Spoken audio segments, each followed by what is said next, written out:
কেন এত কাঁদাও? আমি তো একটু ভালো থাকার জন্য তোমাকে বেছে নিয়েছিলাম। তোমাকে ভুলে যাওয়ার সাহস নেই, ধরে রাখার অধিকার নেই।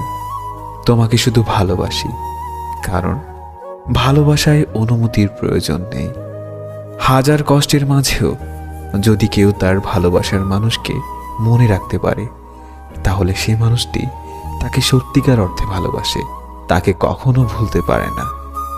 নিজেকে প্রমাণ করার জন্য সবসময় চিৎকার করার প্রয়োজন হয় না, কখনো কখনো চুপ থেকেও প্রমাণ করা যায়। ছেড়ে দিলে যদি সে ভালো থাকে, তবে তাকে ছেড়ে দাও, কারণ ভালো রাখার নামই ভালোবাসা।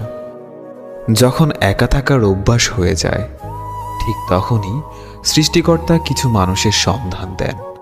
যখন তাদেরকে নিয়ে ভালো থাকার অভ্যাস হয়ে যায়, ঠিক তখনই আবার একা হয়ে যেতে হয়। প্রিয়জন তো তারাই যারা মৃত্যুর পর কবরের পাশে গিয়ে একটু সময় দিবে। কষ্টগুলো যদি বৃষ্টি হয়ে ঝরে যেত, তবে জীবনটা বৃষ্টি শেষে মেঘহীন ওই নীল আকাশটার মতোই সুন্দর হতো।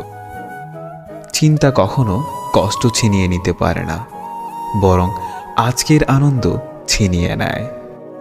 অজুহাতের কি দরকার ছিল? বলে দিলেই পারতে, পুরনো হয়ে গেছি।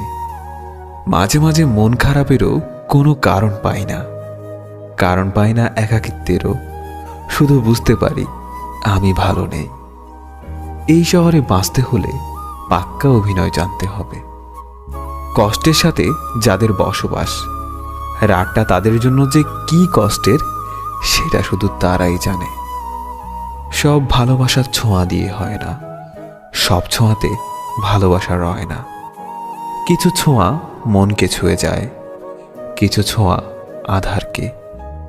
কিছু কথা বলা হয়ে যায়, কিছু কথা ভালোবাসাতে। কিছু কথা বলা হয়ে যায়, কিছু কথা ভালোবাসাতে।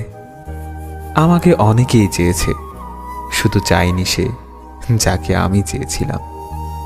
এক হাতে চোখের জল মুছে অন্য হাতে মেসেজ টাইপ করার অনুভূতিগুলোই কেউ বুঝতে পারবে না।